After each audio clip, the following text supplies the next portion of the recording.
شرور أنفسنا ومن سيئات أعمالنا من يهده الله فلا مضل له ومن يضلل فلا هادي له وأشهد أن لا إله إلا الله وحده لا شريك له وأشهد أن محمدا عبده ورسوله أما بعد فإن خير الحديث كتاب الله وخير الهدي هدي محمد صلى الله عليه وآله وسلم وشر الأمور محدثاتها وكل محدثة بدعة وكل بدعة ضلالة وكل ضلالة في النار. أعوذ بالله السميع العليم من الشيطان الرجيم من همزه ونفخه ونفثه. بسم الله الرحمن الرحيم. يا أيها الذين آمنوا اتقوا الله حق تقاته ولا تموتن إلا وأنتم مسلمون. يا أيها الناس اتقوا ربكم الذي خلقكم من نفس واحدة وخلق منها زوجها وبث منهما رجالا كثيرا ونساء واتقوا الله الذي تساءلون به والأرحام إن الله كان عليكم رقيبا. يا أيها الذين آمنوا اتقوا الله وقولوا قولا سديدا يصلح لكم أعمالكم ويغفر لكم ذنوبكم ومن يطع الله ورسوله فقد فاز فوزا عظيما. قال الله تعالى في القرآن المجيد والفرقان الحميد: ألم يعلم بأن الله يرى. وقال تعالى في مقام آخر: ولمن خاف مقام ربه جنتان. وقال النبي صلى الله عليه وآله وسلم: سبعة يظلهم الله في ظله يوم لا ظل إلا ظله. ورجل دعته امرأة ذات منصب وجمال فقال: إني أخاف الله، أو كما قال رسول الله صلى الله عليه وآله وسلم: رب اشرح لي صدري ويسر لي أمري واحلل عقدة من لسانی یفقہوا قولی. حمد و ثنا اللہ ذوالجلال والاکرام کی ذات کے لیے خاص ہے، جو ہم سب کا خالق، مالک، رازق و مشکل کشا ہے. ہم سب کی زندگی اور موت، نفع اور نقصان فقط اللہ ذوالجلال والاکرام کے کنٹرول میں ہے. وہ عطا کرے کوئی روک نہیں سکتا، وہ روک لے کوئی عطا نہیں کر سکتا ہے.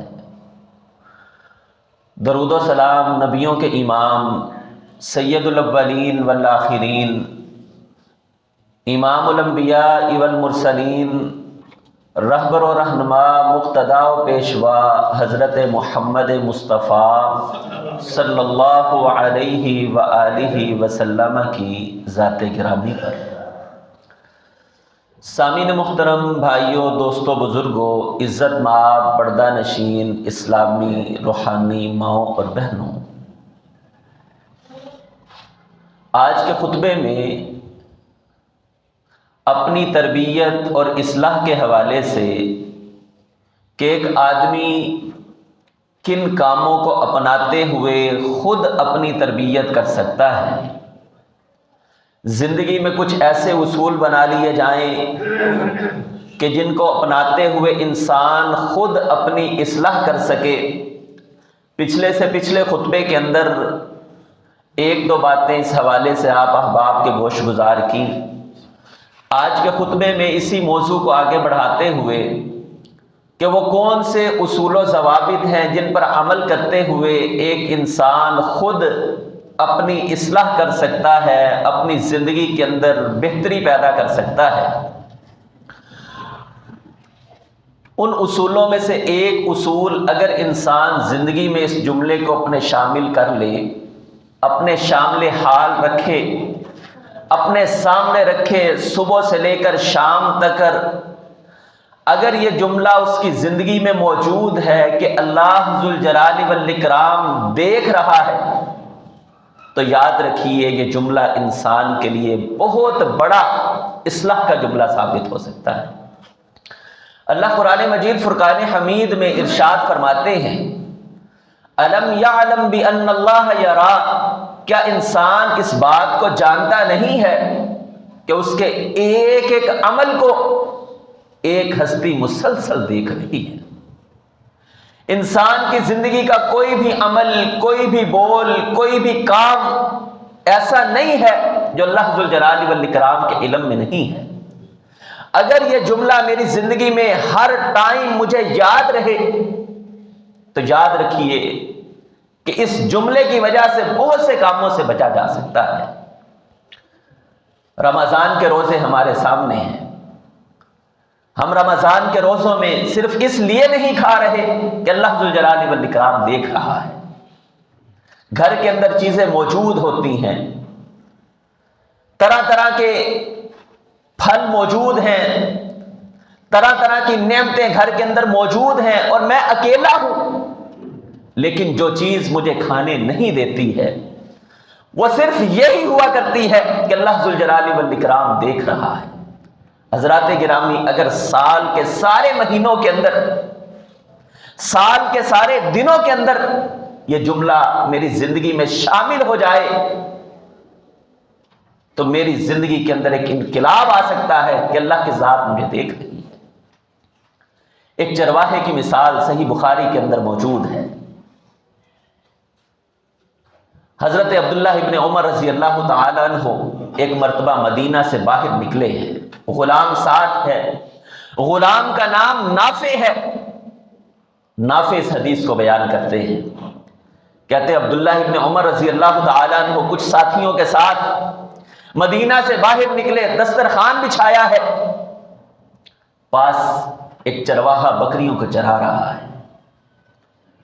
اس چرواہے سے کہا کہ ہمارے ساتھ کھانا کھاؤ اور ہمیں ایک بکری دے دو۔ چرواہا کہنے لگا یہ بکریاں میری نہیں ہیں، یہ میرے مالک کی ہیں۔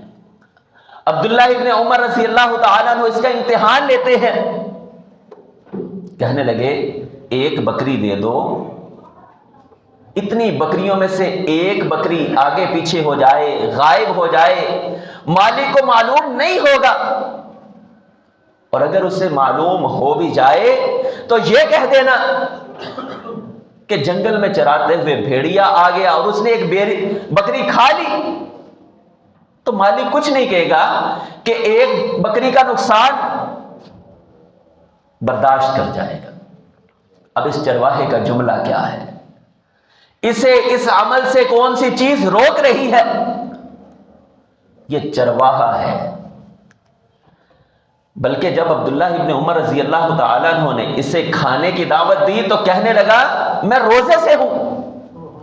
حیران رہ جاتے ہیں، کہنے لگے گرمی کی شدت اور تم روزے سے ہو؟ چرواہے کا جواب کیا ہے؟ کہنے لگا آنے والے دنوں کی تیاری کر رہا۔ یہ چرواہا ہے۔ غربت اپنی جگہ پر، حالات کا بدلنا اپنی جگہ پر، لیکن اللہ کے بندے کبھی بھی اپنے رب کو ناراض نہیں کیا کرتے۔ کہنے لگا آنے والے دنوں کی تیاری ہو رہی ہے۔ کبھی یہ جملہ میری زندگی میں بھی ہو، بھائی یہ کام کیوں کر رہے ہو؟ آنے والے دنوں کی تیاری کر رہا ہوں، قبر کے لیے تیار ہو رہا ہوں، اپنی اصلاح اس لیے کر رہا ہوں کہ آنے والے دن بڑے سخت شروع ہونے والے ہیں۔ عبداللہ ابن عمر رضی اللہ تعالیٰ عنہ نے جب بکری مانگی تو پھر اس کا جواب کیا ہے؟ کہنے لگا عبداللہ کوئی دیکھ رہا ہے یا نہیں دیکھ رہا؟ آسمانوں کا رب دیکھ رہا ہے، مالک خاموش ہو جائے گا، لیکن کل قیامت کے دن میں اپنے رب کے دربار میں اس بکری کا حساب کیسے دینے والا؟ عبداللہ ابن عمر رضی اللہ تعالیٰ عنہ نے غلام سے کہا اس کا رہائش ہے، اس کا ایڈریس نوٹ کر لو۔ جب اس میٹنگ سے، اس پارٹی سے، اس دعوت سے فراغت ہوئی، واپس مدینہ پہنچتے ہیں، اس غلام کو تلاش کرتے ہیں، اس کے مالک کے پاس گئے اور اسے کہنے لگے اس کی قیمت کیا ہے؟ اسے تم آزاد کر دو، قیمت میں دوں گا، اور جتنی بکریاں یہ چرا رہا تھا اس کی قیمت مجھے بتاؤ۔ ساری کی ساری بکریاں لے کر اس غلام کے نام وقف کر دیتے ہیں۔ حضرات گرامی یہ واقعہ صحیح بخاری کے اندر موجود۔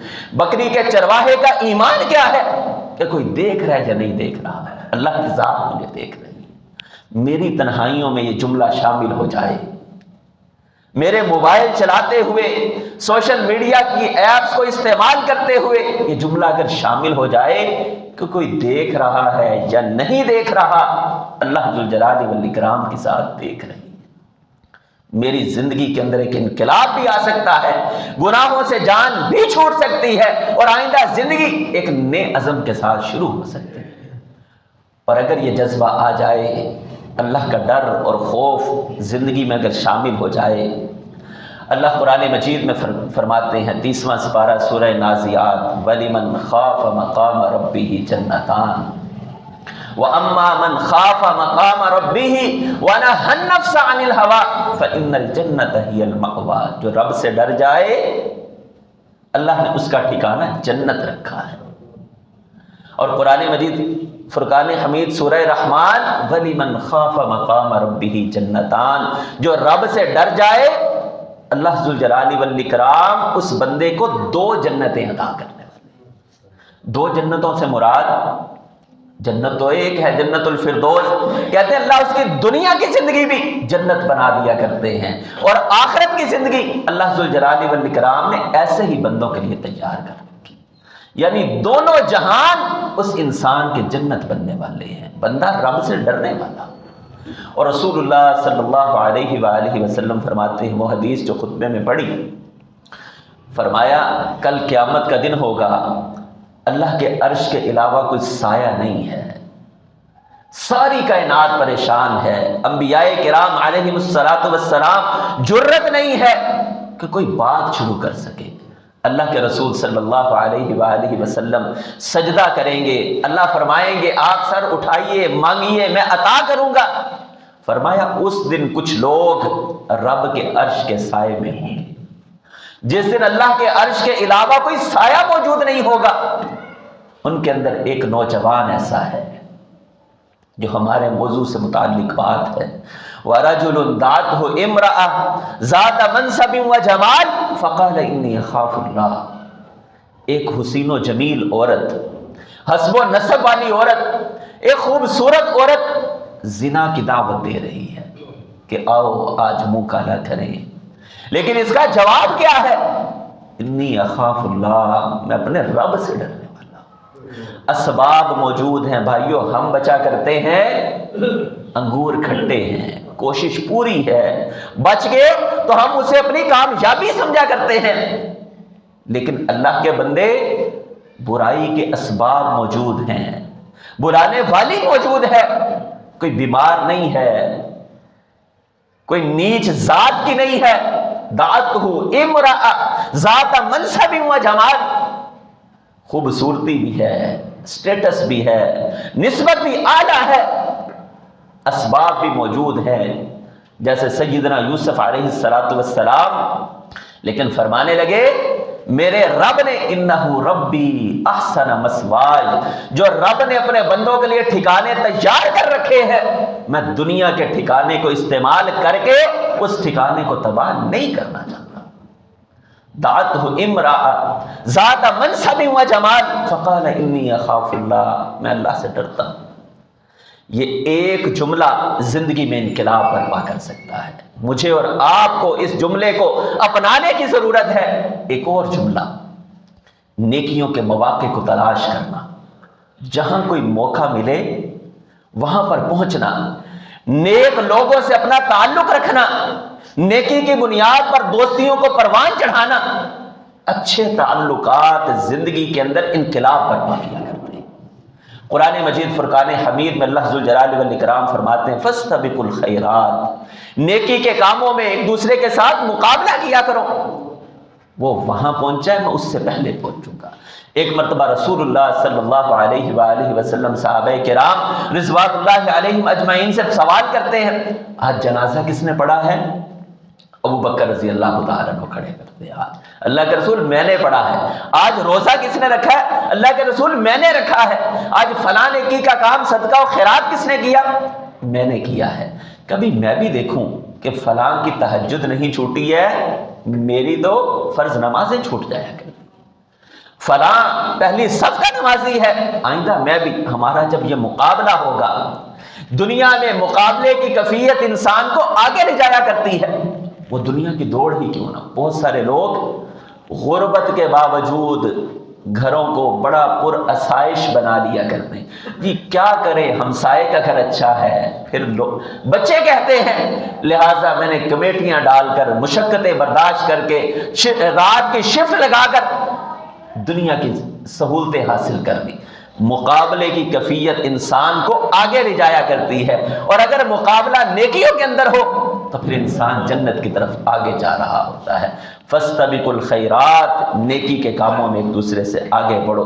قرآن مجید کا دوسرا مقام وسارعوا الی مغفرۃ من ربکم، اسلام کی، ایمان والوں کی، ایک بندہ مسلم کی، مومن کی دوڑ یہ ہونی چاہیے وسارعوا الی مغفرہ، میں نے اپنے رب کو راضی کرنا ہے، میں نے اس سے بخشش کو طلب کرنا ہے، میری زندگی کا ایک لمحہ بھی ضائع نہ ہو۔ کہیں پر فسعوا الی ذکر اللہ، لوگوں اللہ کے ذکر کی طرف دوڑ لگاؤ، بھاگو۔ وہ صبح شام کے اذکار کرتا ہے، میں نے اپنے رب کو کبھی یاد نہیں کیا ہے، اب میں بھی کروں گا۔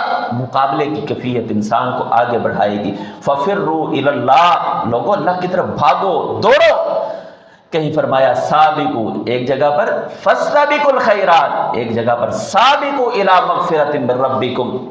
ویسے رسول اللہ صلی اللہ علیہ وآلہ وسلم کا فرمان ہے انظروا الی من هو اسفل منکم ولا تنظروا الی من هو فوقکم، زندگی میں کبھی بھی اپنے سے اوپر والے کی طرف نہ دیکھو۔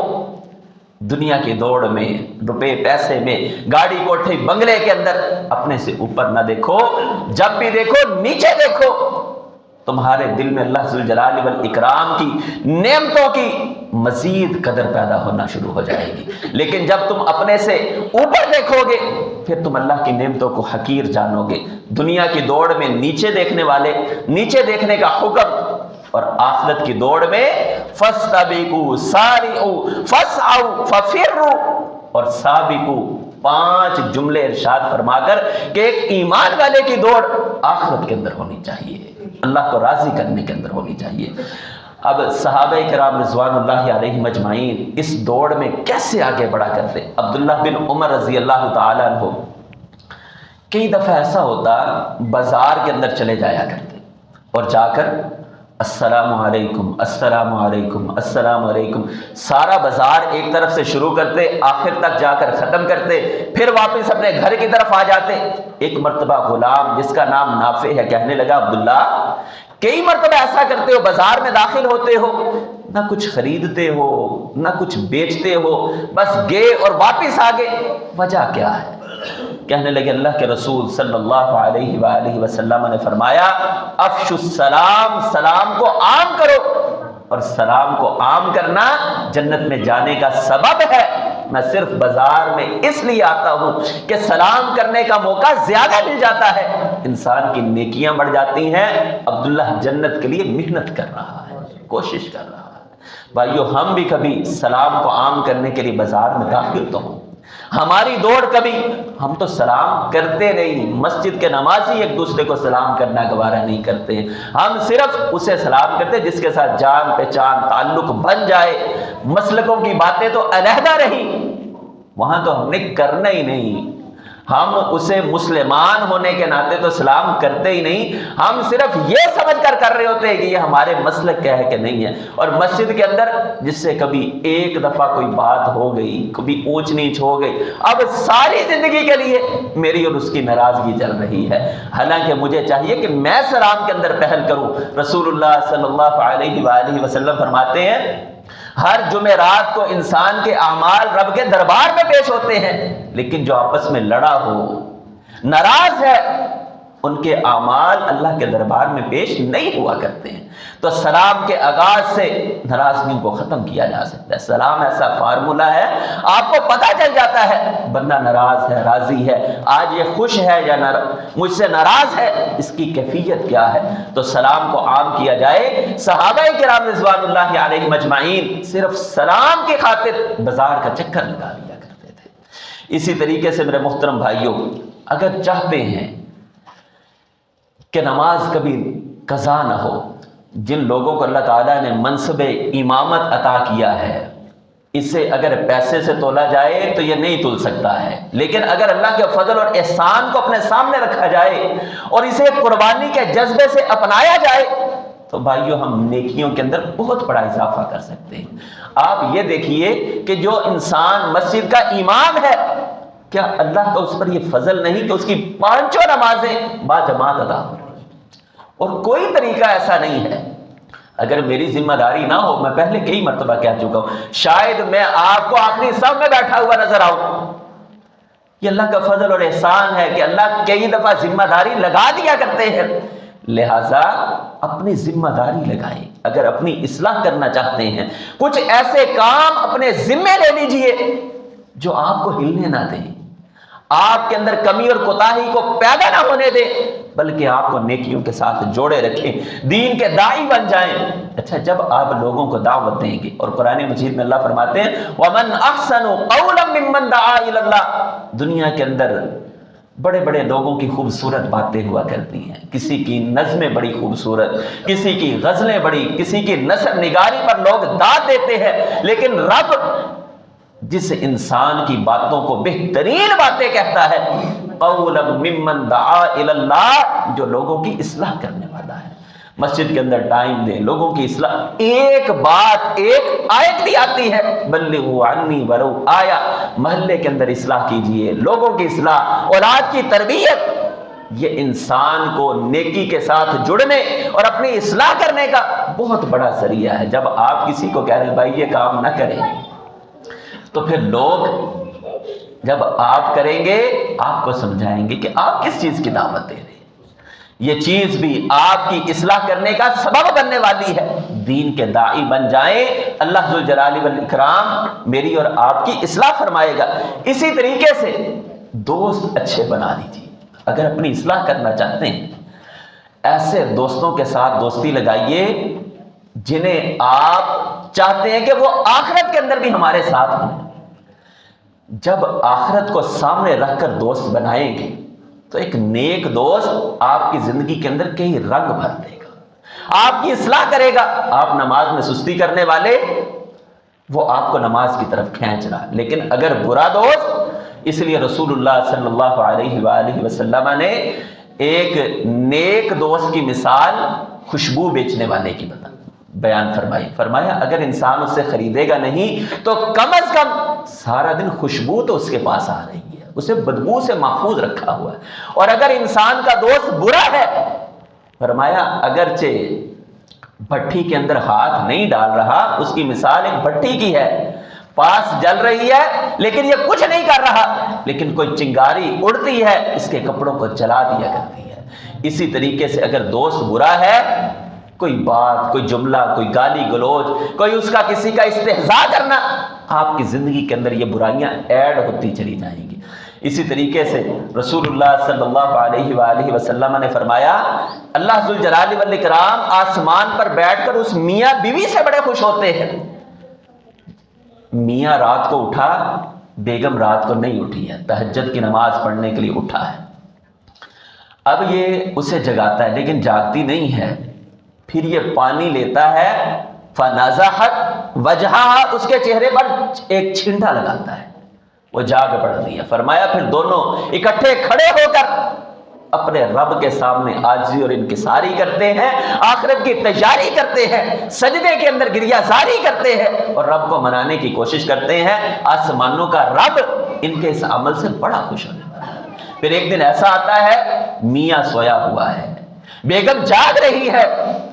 حضرات گرامی، کاش ہم اپنے اس دنیا کے رشتوں کو اس نیت کے ساتھ نبھائیں، اس سوچ کے ساتھ نبھائیں کہ ہم نے ان رشتوں کو آخرت کے اندر بھی اپنے ساتھ رکھا ہے، کیونکہ قرآن مجید فرقان حمید بیان کرتا ہے، سورہ زخرف 25واں سپارہ ہے، الاخلاء یومئذ بعضهم لبعض عدو الا المتقین، دنیا کے بہت سارے دوست آخرت کے اندر ایک دوسرے کے دشمن بن جائیں گے، لیکن نیکی کی بنیاد پر قائم کی گئی دوستیاں، نیکی کی بنیاد پر بنائے گئے رشتے آخرت کے اندر بھی قائم رہنے والے ہیں۔ اب یہ نیکی کی بنیاد پر میاں اور بیوی کا تعلق ہے، میاں سویا ہوا ہے، بیگم جاگ پڑی اور اس کو جگاتی ہے، جاگتا نہیں ہے، نیند گہری ہے، پھر پانی کا ایک چھینٹا اس کے چہرے پر لگاتی ہے، یہ بھی کھڑا ہو جاتا ہے، پھر دونوں نماز پڑھتے ہیں۔ کاش ایسی بیویاں ہمیں ملے، کاش ایسی بیویوں کو اللہ ایسے شوہر عطا کرے کہ جو دنیا کی دوڑ سے باہر نکل کر آخرت کا سوچنے والے ہوں۔ اسی طریقے سے میرے محترم بھائیو، رسول اللہ صلی اللہ علیہ وآلہ وسلم فرمایا کرتے تھے، لا تصاحب الا مؤمن، ایک مسلمان کا دوست ہمیشہ ایمان والا ہوا کرتا ہے۔ ہماری دوستیاں ہم چیک تو کریں، اچھا ایک دوستیاں محلے کی سطح پر، مسجدوں کی سطح پر، ایک سوشل میڈیا کی دوستیاں ہیں، کیا وہ اچھے دوست ہیں؟ بھلائی پر مبنی باتیں ہوا کرتی ہیں، ان کی آنے والی پوسٹیں کیا مجھے جنت کے قریب کر رہی ہیں یا جنت سے دور کر رہی ہیں؟ ایسے دوستوں کو ریموو کیجئے، اپنی فرینڈ لسٹ سے خارج کیجئے، کیونکہ یہ آخرت کو تباہ کرنے والی ہیں۔ دوستی دین کی بنیاد پر لگائی جائے، اور رسول اللہ صلی اللہ علیہ وآلہ وسلم فرماتے ہیں، المرء علی دین خلیلہ، آدمی اپنے دوست کے دین پر ہوا کرتا ہے۔ مجھے پہچاننا ہے، دوست کو پہچان لیا جائے، دوست کو پہچاننا ہے، اس کے دوست کو پہچان لیا جائے، جیسا دوست ویسا انسان ہوا کرتا ہے۔ لہٰذا اپنی اصلاح کا ایک اہم پہلو، اہم جز یہ ہے کہ اپنی دوستیاں، اپنے تعلقات دین کی بنیاد پر قائم کیے جائیں۔ جب دین کو سامنے رکھ کر تعلقات قائم کیے جائیں گے، یہ چیز بھی انسان کی اصلاح کا ذریعہ بننے والی ہے۔ اسی طریقے سے ایک اور چیز، اپنی زندگی سے اس بات کو نکال دیجئے کہ لوگ کیا کہیں گے۔ آپ نماز پڑھنے آ رہے ہیں، لوگ کہیں گے واہ اتنا عرصہ نمازیں پڑھی نہیں، آج نماز شلوار ٹخروں سے اوپر، لوگ کیا کہیں گے؟ آپ کاروبار سچائی کی بنیاد پر کر رہے ہیں، لوگ آپ کو حیرانگی کی نظر سے دیکھ رہے ہیں کہ بھئی یہ آدمی سچائی کے ساتھ، اور دھوکہ دو، فراڈ کرو، 2 نمبر چیز لاؤ، وہاں سے لاؤ، یہاں بیچو، زیادہ پروفٹ، یہ آج بھی آخرت لیے بیٹھا ہے۔ امام حسن بصری رحمہ اللہ سے کسی نے پوچھا کہ آپ کبھی بھی کسی آدمی کی پرواہ نہیں کیا کرتے ہیں؟ نیکی کا جو عمل، جو بات آپ کے ذہن میں آتی ہے، ببانگے دوہل کہہ دیا کرتے ہیں، برسرے مجلس کہہ دیا کرتے ہیں، کوئی ناراض ہوتا ہے ہو جائے، آپ اس بات کی پرواہ نہیں کیا کرتے ہیں۔ ماجرا کیا؟ فرمانے لگے، اکیلا اس دنیا کے اندر آیا ہوں، اکیلا ہی جانے والا ہوں، رب کے دربار میں اکیلا ہی پیش ہونے والا ہوں، وَكُلُّهُمْ آتِيهِ يَوْمَ الْقِيَامَةِ فَرْدًا۔ پھر لوگوں کو راضی کرنے کا مقصد کیا ہے؟ لوگ اگر دین کی وجہ سے، میری سختی کی وجہ سے، اور سختی بھی صرف دین کی بنیاد پر ہے، اس وجہ سے ناراض ہوتے ہیں، تو لوگوں کی ناراضگیوں کی مجھے کوئی پرواہ نہیں ہے۔ بھائیو، ایک اور چیز جو میری اور آپ کی اصلاح کر سکتی ہے، کبھی قبرستانوں کا چکر لگائیے۔ امام اعمش رحمہ اللہ ایک مرتبہ قبر کھد رہی ہے، اس قبر میں لیٹ کے ساتھی کہتے ہیں کہ ابھی آپ زندہ ہیں، اس قبر میں کیوں لیٹے؟ کہنے لگے دیکھ رہا ہوں کہ منظر کیسا لگ رہا ہے۔ روتے ہوئے باہر آئے اور کہنے لگے آمش تیری تیاری بہت کم ہے، معاملہ بڑا سنگین ہے۔ ساتھی کہتے ہیں اپنے سر سے مٹی کو جھاڑ رہے ہیں، کہنے لگے آمش ابھی تیاری کی بڑی ضرورت ہے۔ کبھی میں بھی قبرستان میں جاؤں کہ ہمیشہ میں نے نرم گرم بستروں پر نہیں رہنا ہے، قبر کے اندر، قبر کی وادی، رسول اللہ صلی اللہ علیہ وسلم فرماتے ہیں قبر انسان کو روزانہ پکارا کرتی ہے کہ تو نے میرے اندر آنا ہے، تیاری کر کے آنا۔ لیکن کیا میں بھی تیاری کر رہا ہوں کہ نہیں کر رہا ہوں؟ قبرستان، رسول اللہ صلی اللہ علیہ وآلہ وسلم جو کائنات میں سب سے زیادہ اللہ ذوالجلال والاکرام کے محبوب، صحابہ کہتے ہیں ایک مرتبہ قبر کھد رہی ہے، ایک صحابی کا جنازہ ہے، آپ پاس بیٹھے ہوئے ہیں، زاروں کتار آنکھوں سے آنسو جاری ہیں، اور کہنے لگے میرے صحابہ قبر کی تیاری کر لو، یہ بڑی سخت منزل ہے۔ عثمان ابن عفان رضی اللہ تعالیٰ عنہ، اللہ کے حبیب کی 2 بیٹیاں آپ کے گھر کے اندر، صحابی ہونے کا شرف حاصل، دنیا کے اندر جنت کی بشارتیں پانے والے، قبر کا جب بھی تذکرہ آتا صحابہ کرام بیان کرتے ہیں حتیٰ یبل لحیتہ، عثمان کی داڑھی تر ہو جایا کرتی تھی، کیلی ہو جاتی۔ کبھی قبر کی منزلیں، قبر کی دیواریں، قبرستانوں کے منظر مجھے بھی جھنجھوڑ دے کہ یار بس زندگی کی شام ہونے والی ہے، آخر کب تک دھوکے کی زندگی چلے گی؟ یہ چند چیزیں میری اور آپ کی اصلاح کر سکتے ہیں۔ سب سے پہلے اپنے پاس ایک پرچی رکھیں، لکھ لیں اس کو، اللہ دیکھ رہا ہے، کبھی نکال لیں، کبھی جیب میں ڈال لیں، کبھی نکال لیں، کبھی اللہ دیکھ رہا ہے۔ بھائیو بہت ساری چیزیں زندگی کے اندر چھوٹ جائیں گی۔ ایک بات اللہ دیکھ رہا ہے، دوسری بات لوگوں کی پرواہ نہ کیجیے۔ لوگ صرف اس لیے بنے انا للہ و انا الیہ راجعون کہیں گے، اس سے زیادہ اور آپ کی اپنی زندگی ہے، نیکی کی بات کہہ دیجئے۔ کوئی ناراض ہوتا ہے ہو جائے کہ یار اس نے اس موقع کے اوپر نیکی کی بات، دین کی تھی، اللہ کی بات تھی، ہم نے کر دی۔ حکمت اور دنائی کے پہلو کو نہ چھوڑا جائے، باقی یہ بھی نہ ہو کہ حکمت اور دنائی کے چکر میں زندگی بھر کسی کی اصلاح ہی نہ کر سکے۔ اور پھر قبرستان کا چکر لگا دیجئے، دوستیاں اچھی بنائیے، نیکی کے مواقع تلاش کر کے۔ مجھے یاد ہے، مجھے ان بزرگوں کا نام یاد نہیں، ہماری اس مسجد کے اندر کئی مرتبہ جب درس ہونا تو یہاں پہلی صف کے اندر یہاں پر آ کر بیٹھنا۔ ان کا بیٹا عثمان فہد، حافظ عثمان فہد، ان کے والد گرامی فوت ہو گئے، آپ بھائی جنازے میں شریک ہوئے، بڑے سائیکل چلایا کرتے تھے۔ بہت جگہوں پر میں نے ان کو دیکھا کہ درس کہیں پر بھی ہونا سب سے پہلے جا کر پہنچنا، امام میں خطیب کے مقرر کے بالکل قریب بیٹھنا۔ تو جب آپ ڈھونڈے ہمارے ہاں کوئی درس آ جائے، کوئی پروگرام آ جائے، کوئی کہاں گھر میں بیٹھے اور یہ گھر میں سن لیں گے، بھائیو اپنی اصلاح کیجئے، ایک انقلابی زندگی جیے، جو ہوا سو ہوا ختم کیجئے، آئندہ ایک نئے عزم کے ساتھ چلنے کی کوشش کیجئے۔ اللہ رب العالمین میری بھی آپ بھائیوں کی اصلاح فرمائے۔ وآخر دعوانا ان الحمدللہ۔